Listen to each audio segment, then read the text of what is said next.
ఉద్యమానికి ఊపిరిపోసిన ఉపాధ్యాయుడు. తెలంగాణ ఉద్యమంలో పండుగ పూట పస్తులున్న ఒకే ఒక్క ఉద్యమకారుడు.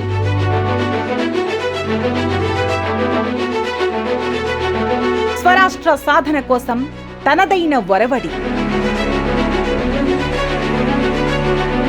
2011 నుండి 2014 వరకు ప్రతి పండుగ పూట నిరసన.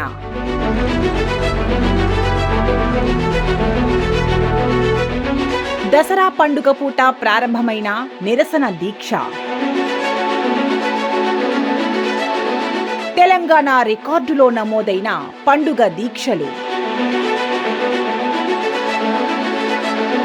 ప్రొఫెసర్ కోదండరాం చేత ధృవీకరణ పత్రం అందుకున్న ఉద్యమకారుడు.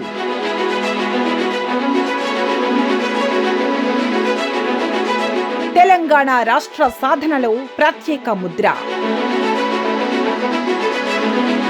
తెలంగాణ ఉద్యమంలో ప్రభుత్వ ఉపాధ్యాయుడు కూరపాటి సత్యప్రకాష్ చెరగని ముద్ర. ఈ ఉద్యమం ఉపాధ్యాయుడిది. హనుమకొండ జిల్లా కమలాపూర్ మండల కేంద్రం.